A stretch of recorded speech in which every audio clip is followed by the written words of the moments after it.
Hey, my friends, today is going to be war stories, the stories that shaped our weeks, months, and in turn, careers. To the HPLS podcast. Live, relevant, and high performance information, conversations, and education weekly.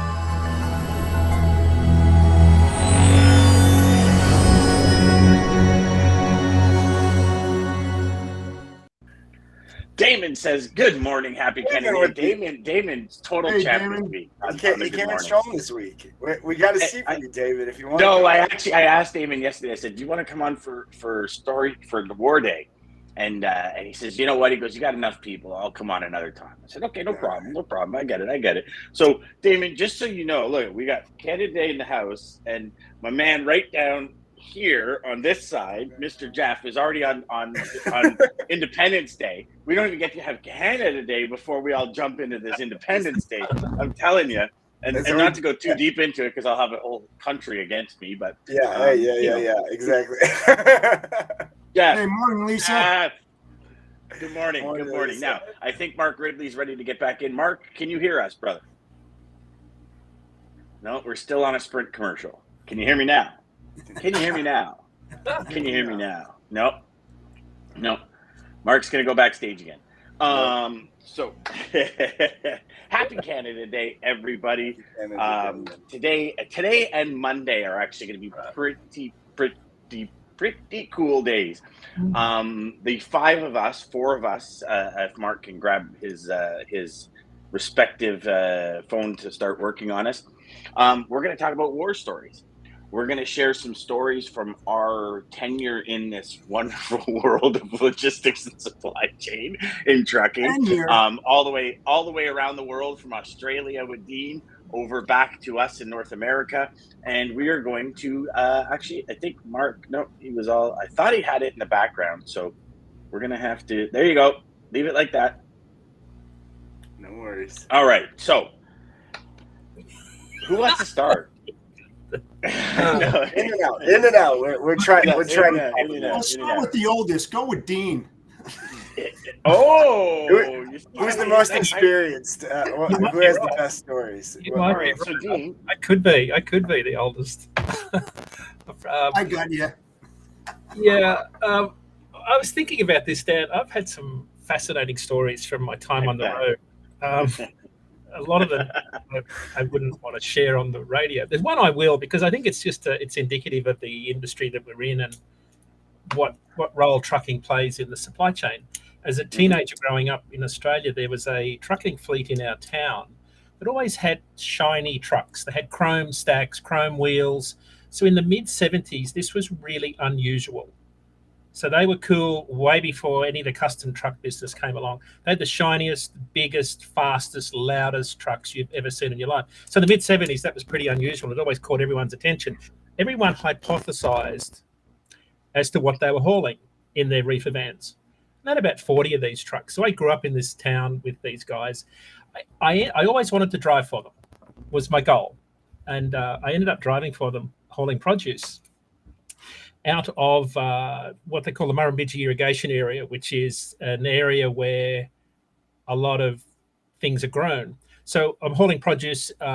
It's a Saturday night. I'm running out there. It's about an 8-hour drive out to the middle of the state that I'm in, New South Wales, and we load produce. And as you do on farms, and the reason I think this is relevant, a lot of produce haulers today have to do multiple pickups on farms. Because of the ag hauler's exemption, within 150 air miles, you can do multiple pickups without recording on duty. So growers tend to take advantage of that and get you to do pickups all over the area, even with these, big trailers. And keep in mind, I had a 9-axle B train. So, there's a lot on farms. It's hard to get them into areas that are dirt roads across little culverts and drains and things like that. So you're doing multiple pickups. It's really arduous. And then the hard part is you've got to do at best a 9 to 10 hour haul into the markets, and you have to be there at 3 a.m. for the market to open. So whenever you run market freight, no matter where you're going in the country, if it's a Sunday night market or a Saturday night market, you have to be there on time. Otherwise, they don't hand you the wad of cash for the load, and it's cash. I mean, you get a big big bankroll of cash. So he says, my boss says, just run over to this farm and pick up 4 pallets of citrus. So, oh, sure, right, I'll throw them on the back of the second trailer. Backed it into this shed. All the workers are around. We load the 4 bins on, and I looked at these. They were clementines, and they were rotten and smelly and stinky. And I said, "There's no way anybody's going to eat these. And they're not even for juicing. They're not even juicing quality." Anyway, didn't think another thing of it. Heading into Sydney on the freeway, there's I saw these motorbike lights behind me, tailing me, and this went on for a couple of hours, and. As a driver, you're always watching who's following you. And for no other reason than I just like to know who's behind me, because when the cops are sitting behind you, you've got to do the right thing. Of course, we were running pretty fast. He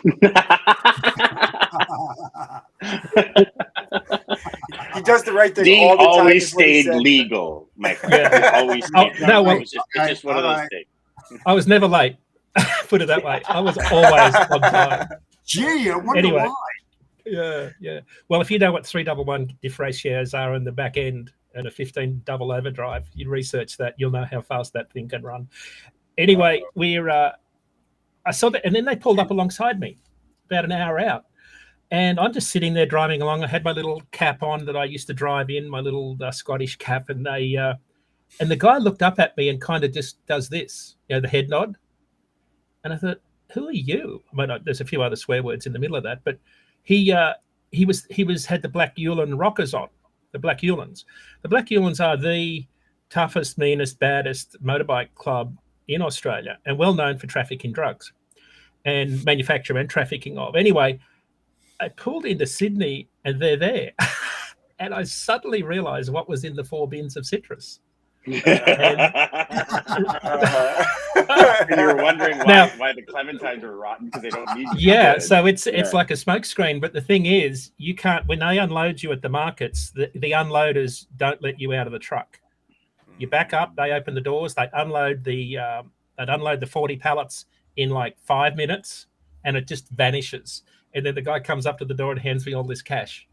And that was like, so go back to the 1970s, I immediately knew why the trucks all had chrome and shiny chrome. Yeah. So that was one of my stories. So you were a mule, is what you were saying. Yeah, and you know what? It goes on today. Yes, for sure.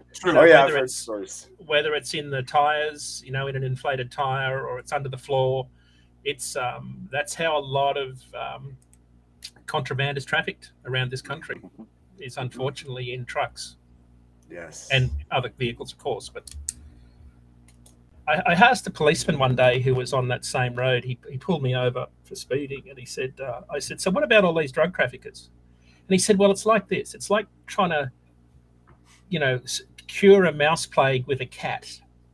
Your best cat is going to get 5, 1 on each foot, and they're going to sit on one. The best cat." He said, "So you guys out here running past me at 100 miles an hour, we've got no chance of stopping you guys. We just got no chance. So we just pick off everyone now and then. So it was your turn today." Okay. That makes sense. Yeah, that's a good one, brother. That's a good one. That's a good story. It's a good analogy. The mouse plague. It's a great one. Who's next? That's a great one. Jeff? Hey, Mark.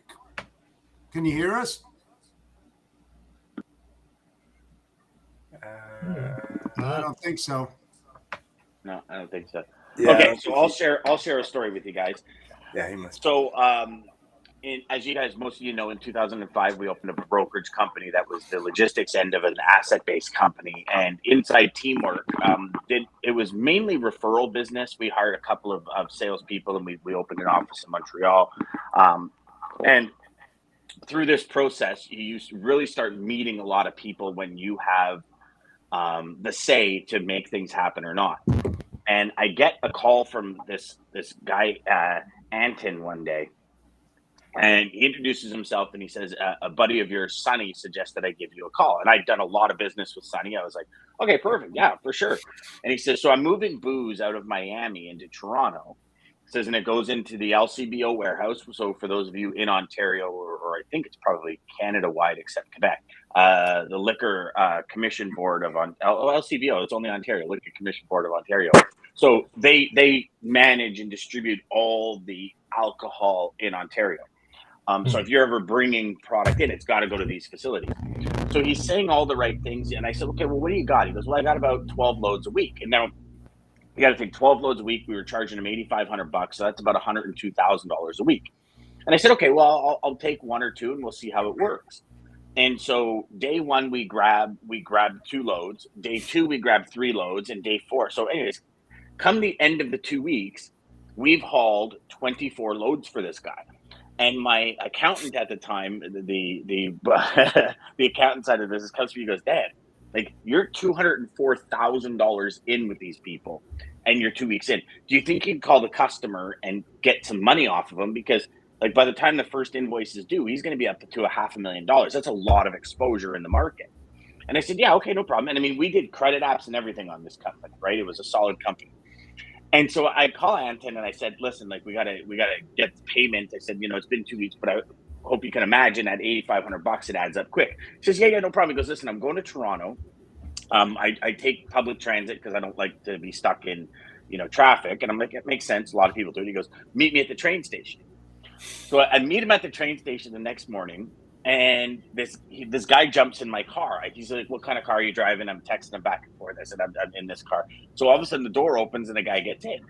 And he pulls out his backpack, puts it on the floor, opens up, and pulls out a brown paper bag and hands it to me. He goes, here's all your invoices paid. And I'm like, what? He says, here, yeah, just take it. And so now I've got like $200,000 in a paper bag. And I'm like, holy crap. I mean, my sphincter tightened up. I'm thinking, I'm going to get robbed. Like, this is a whole setup, right? Like, I'm totally thinking, as I pull out of this parking lot, I am going to be shot and killed, and somebody's going to, like, my brain's going in overload. Never once did I think, why is this guy paying me in cash? Like, my brain shifted to a whole. Anyways, so I get out of there and I'm like speeding and I'm whipping down the road. Like, I don't want to stop at stoplight thinking, Dean, Dean, you were saying you're conscious of who's behind you, man. I was aware of everyone in front of me. And I'm thinking like somebody's going to turn and I'm going to, like in movies, and then somebody's going to come behind you and I'm going to be like, oh my God. I get to the office. I run upstairs and I go to the office. I go, Rob, Tony, we got to meet right now. And we go to Rob's office. And I said, okay, so Anton met me and he paid me. And they're like, okay. And I'm like, and so I reached down in my bag and I pull out I don't know if you guys have ever seen $200,000 in cash. It's a lot of money. And I said here, and I dropped it on the desk and both of them just stopped. And they looked at me and they said, in sequence, they're like, you're not taking another load from this guy again. I'm like, no, I know that. I understand that. Tony opens the bag and goes, I can't just walk into the bank and deposit this. It was literally, we set up a plan where he would deposit like $10,000 every 4 days or something. So like bells wouldn't go off. So I call Anton back. I go, listen, like I can't like take cash. I said, if you could pay check or whatever. He goes, no, it's all cash. Unfortunately, it's just the business. And being naive, I was like, oh, okay. Well then, unfortunately, as much as like they were very profitable, I can't do it anymore. Well, Canadian Border Patrol calls me like about 5-6 weeks later. And this woman says, have you been moving freight? And I said, yeah, absolutely. So she comes into the office. Rob comes into the office, like Jesse, all the partners were all sitting there. And she goes, okay, so you've been part of an illegal smuggling ring. And I'm like, okay. And she says, so if you don't have proper signed bills of ladings, unfortunately, you're actually part of it. Ooh. And so luckily we like all the bills were signed and we kind of had the bill signed at the shipper and the receiver.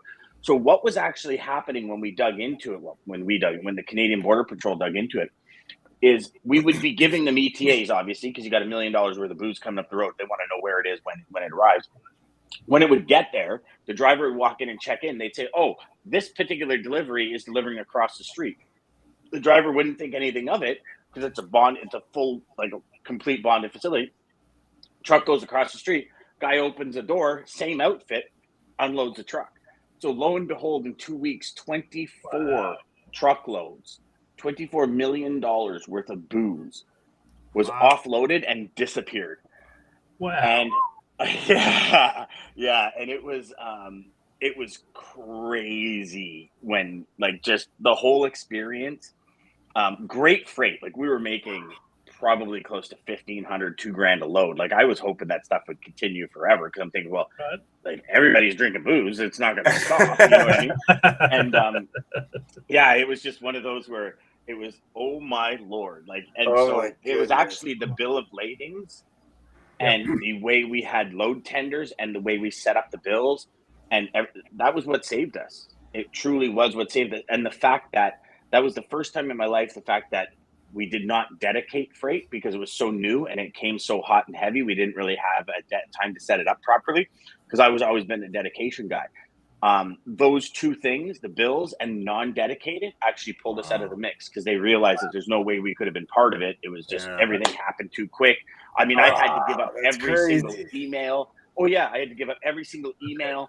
They printed my phone logs, every single phone call, and it was like sitting with the customers going, okay, this phone call, what was it about? I'm like, gosh, I don't know. Like, that was 3 weeks ago, and it was like a 5-minute call, and I'm like, you're trying to, and it was like the hot seat. It was one of these things where I'm sitting there and I'm honestly sweating, thinking, am I about to go down for something? Like, I had no clue was even happening. It was crazy. Holy cow. Yeah, I've got a good one. Back in the 90s.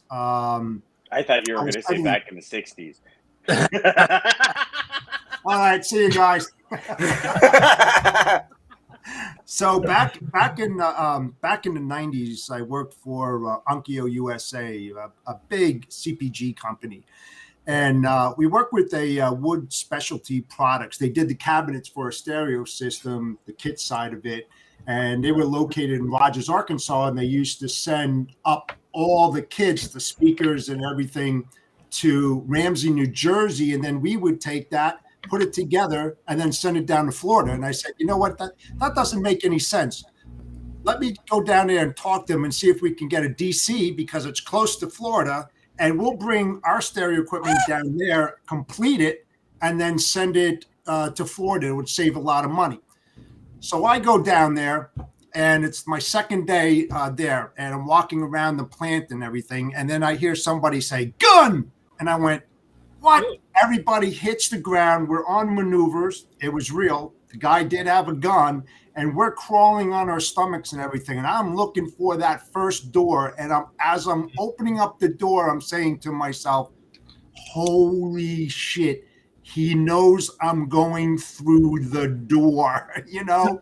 And I'll tell you what, it doesn't get any realer than that when you're in a situation and you see people scrambling. No shots were fired, but we went flying out that door, and it was one of the worst experience of my life in the industry, because I really thought that it was going to be like a mass shooting of some type.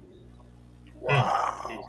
Well, you know what? From Jersey, I would expect the first thing you to do is, that's not a fucking gun. This is a gun, boy. Don't bring a pea shooter to a gunfight, boy. Yeah, and that's gotta be scary, brother. Oh man, I'm telling you, and it was the same company. That's the bad, and here's the funny part of it. Not to deal with the gun, but my boss and myself, Nick Ziss, and he'll attest to this. Hi, Nick. We used to load the trailers of electronic equipment, 53 footers, about 25 to 2,800 pieces, hand stacked in a trailer. And so my boss and I, we go, you know what, let's help out the guys. We'll take a trailer and we'll start loading it. So we start loading it, and we get towards the end of the trailer, and we're standing at the door, and my boss goes, where's my wallet? And I went, what? And lo and behold, he lost his wallet on the second row in the nose of a 53-footer with 2,800 piece boxes stacked in there. And we had to go and unload it. It took us 2.5 hours to load it by hand, and another about 2 hours to offload it. And it was in the middle of the summer. It was one of those see-through type roofs that was like 125 degrees at the top level, and we lost 10 pounds. But One of those trailers, when you open the door, it feels like when you're camping and the morning sunshine comes out and the tent just is like 9,000 degrees. It was like a blast furnace, like a blast furnace. So I never let my boss down from that 25 years later. Nice. Yeah. That's one of those ones where, I'm going on lunch. You have a good time, and we'll see you when I get back. Oh yeah. We used to bring our jeans to work because we always were part of the troops and helped everybody out, man. How to get in those tournaments. For sure. James says, I'm late, DJ. Don't fire me. Good morning, gentlemen. Good morning. Good, and then Scott says, good morning. I have a few for sure. Well, Scott, hey, share them. Anybody out there with stories, share them. Yeah, absolutely. Scott, if you want to join us Monday, let me know, and we'll bring you on. We'll bring you on the show Monday. So, who's up now? Mark, are you with us, brother? Or are you just enjoying the entertainment on the backside? Can you hear me? Oh, the sky's parted. The sunshine comes in. Ridley is here. That is awesome. The handsomeness is done. Yeah, beautiful. Behind you. I didn't realize that. I thought you introduced this as war story. Like, I just seem to be surrounded by criminals right now. I'm a finance guy. I can't get mixed up in this stuff. There's laws that prevent. You mean you're trying to tell me in the financial world you have no stories? Oh. Well, I mean, when I started out banking in early 90s, I worked in a branch in East London. So people walking in with shotguns and taking money from it was kind of like part of the daily kind of grind. So part of the application was, so how are you with guns being put in your face? You okay with it, or are you going to be okay? Well, the first 3 or 4 shotguns, you're like, shit, I'm going to die. And then you realize they don't really want to shoot you. They just want the money. So you just have money and you're away, you know. It becomes part and parcel. What becomes really weird, though, is when you kind of on first name terms with armed robbers. Mark, you just said when it comes to the banking world, it's part and parcel that you're going to get robbed. I love it. It's like, just another day. Let me caveat that. In branches in East London. So don't want to put out. Right. Yeah. But like from a perspective, my only war story is trying to get here right now. I'm on the road. I've been stuck behind. I should very careful say this. I've been stuck behind a truck. And what I really do like, my only war story for today, is a truck that's doing 65 behind another truck that's doing 65. Decides, I think it's a good idea to overtake the truck in front of me on a hill and 6. So let's all just sit behind those guys for 45 minutes while they battle it out. But that's my war story for today. But in terms of being in banking, having been robbed, I think that's kind of really bad as pretty much as it can get. I thought. Nice. So I saw Dean shake his head there, but before we get to that, here is.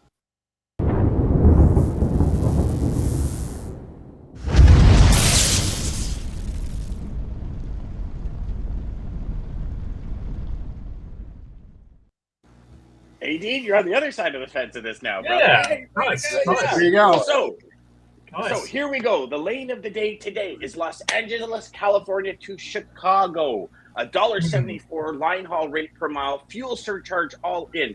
$2.48 a mile. Contracted rates at $3.16 a mile, including fuel. Here's the year-over-year spot rate change per mile, minus 97 cents. Holy crap. Now, this line haul rates are trending upward after a steady decline of about $1.37 a mile since January and 10 cents a mile higher than the May average. So from January, it's probably one of the biggest lanes that we've seen a decrease in since we've been doing lane of the day. So let's talk about your week in review here for a minute. So dry van, $1.94 a mile. We're looking, this is over across North America. Line haul week over week change has been flat. We're talking year over year change of minus 42 cents and an all-in rate of $2.68 a mile. We're 11 cents a mile lower than 2018, underpinning the high fuel surcharge and steady RG compliance. Second one for the reefer market is $2.27 a mile. We're up 3 cents a mile, which is awesome, but down 52 cents a mile year over year to a total tune of all-in rate of $3.08 per mile. That's 12 cents a mile lower than 2018, underpinning the low volume of produce season again. Now, flatbed, y'all, all y'all flatbed, huge industrial market rising, $2.51 a mile. It's actually down 4 cents a mile. And minus 23 cents year over year, all-in rate is $3.40. However, it is 5 cents a mile higher than the 2018 average, underpinning how steady the industrial economy is at present. That is your DAT lane review and review of the week on Lane of the Day. Thank you, Dean, and to Christina for providing us that information. You guys rock. Thank you. Thank you. So DJ, we got like 4 minutes and 10 seconds for you to tell your story. You know, I don't really have I don't have any good stories. I actually don't have. I don't have any. I can tell you about a lot, folks. So I can tell you about a lot lizard story. You want to hear that story? Sure, go for it. Yeah. So had a driver one time, and they made some bad decisions, and they needed an advance, and we had no clue why. And so I'm new to this, so I have no clue what they're even asking me or why they're asking me. I'm like, I don't know why he's asking me. He just says he needs an advance. Well, you got to find out why. And he had the lot lizards person there to collect, and he didn't have the money. So. See, that's what's wrong with the hours of service. You got to spend too much time in truck stops. Yeah, exactly. There you go. It's crazy. That's awesome. Okay, well, you know what? That's awesome, boys. We got like 5 minutes left. If you all want to share another one, or you just want to. Anybody else got a good one? Out? Yeah, I'll tell you a good one. And I told Dan and DJ about this one where there was a pup train that was traveling through Nevada, and this is the Fast and Furious at its best. This was back in the 90s. And when you're traveling at 75, 80 miles an hour in a truck with some tandems in the back of you, and you're going through the middle of the desert, nobody's around, weird things happen. And what happened with this, and I'm trying to make a long story short, is that somebody came up with an incredible idea of taking a pickup truck and putting a platform on the hood of the truck, and had cables that could hook into the back of an ICC bar. And what these guys did at night was that they had night vision goggles. And this is what the police said, that it was the only way of doing it possible, that they pulled up, put the truck in neutral, hooked into the back of the ICC bar, open up the doors of the trailer, and it was an inside job, and they had a bar in there so that it wouldn't flap, the doors wouldn't flap open. The guys went from the backside of the truck over the cab to the hood truck and started offloading. They knew exactly what they were doing, and then when they were completed, they just unhooked, except there was one hook that was left in the ICC bar, and they just went to neutral with no lights on or anything and just coasted behind. The driver never knew what hit him, because when you're traveling at that speed and you're keeping up speed with them, you're not going to know that something hooked into you, especially if it's light. And they found that out about 2-3 weeks later. And this was in the early 90s. The same kind of thing happened on an intermodal train going through the desert, where you have the service lane next to the tracks, and they had like a cage off the side of a pickup that they were able to cut into the COFC containers and take product off of that as well. I mean, I have a ton more stories than that, but they were very inventive, very, very inventive back then. Mm-hmm. I bet. Well, you know what? They're always inventive. Mark, before we go, brother, can you give us an update on the financial market and currency exchange and do your summary? Yeah. Oh, Mark, I think it's his internet is down. Yeah, he's froze. Yeah, I think he's froze. But Scott, either that or he's pretending. Scott says he wants a time for Monday. Yeah, definitely. Scott, I'll hook up with you off air, brother, and we'll get you a link for Monday. And I got to hear about this. Spike insurance on this load of crab. Nice. All good until it goes missing forever. 100%. All right, gents. Well, that was fun. Hey, Monday is going to be a good one. So I'll come with your war stories Monday. Monday, we're going to do another episode of War Stories here on Sales Chatter, everybody. Unfortunately, Mark Ridley couldn't be with us. Update. Yeah, we lost Mark. Rest in peace, sir. Mark was supposed to give us an update on the financial market. You see, as soon as I said, "Hey, can you give us an update on the currency exchange?" He was like, "He's gone. I'm gone." He said something about watch out for the banks, and then he disappeared when we asked for what's going on. I don't know. Remember what happens in London? Yeah. The sarcasm is flowing today, boys. It's good. All right, gentlemen. Well, thank you so much for being here. Thank you to Daman. Thank you to Centurion Trucking. Thank you for letting us share your war stories. Happy Canada Day, everybody. Canada Day today. Then y'all can have Independence Day on Monday. Okay? How's that? Right. Happy 4th of July, guys. Yes, happy 4th of July, everybody. Thank you all for joining us. Obviously, hopefully you like the story. Share the stories in the chat as well. Scott, can't wait to hear this crab story. I never moved crab. I was too scared. But the dude that was next to me, he had a lot of those stories, and I remember to take Dan's line, his sphincter was tight very often when he was moving those loads. So I can't wait to hear that story. Thank you, everybody, for joining us weekly like you do. Sales Chatter Live, Monday through Friday, 9 a.m. till 9:30 Eastern Standard Time. Start your day right with us. Get yourself in the right mood, ready to take on the week and design the life of your dreams. Scared now. There you go. I'm reading the chat over here. Hey, Mark. Gentlemen. Yeah, Mark, we thought you left us as soon as we asked for a market review on foreign exchange, and you were gone. I was like, I didn't. I was all ready to go for that. I'm out of here. That's okay. I figured somebody put a shotgun in your window or something, and you were gone. I don't know. We thought you had to run. Here's another very vanilla, boring war story. My iPad decided that it doesn't like heat, so it was sitting on the dashboard. And but again, like coming back to the war stories, you got to remember, I'm an office boy, so getting paper cuts. That's about as serious as it can really get. Getting a staple in your finger. Oh man, my wife talks to me about childbirth. I'm like, dude, get a paper cut. Come back to me. You just pissed every woman watching the show. And if my wife was listening, it wouldn't be a shotgun in the window. It would be a punch in the face. Rightly so. And rightly so. I'm out. The island voted Mark off. He's gone. Childbirth? Are you kidding me? Try getting a paper cut in your finger or stapling your finger to the desk. That hurts. My wife is very much like, I could actually give birth and just go back to work in the afternoon. I am down for 3-4 days with a paper cut. So that's so what it is like in my household. I don't even know how I tie my own shoelaces.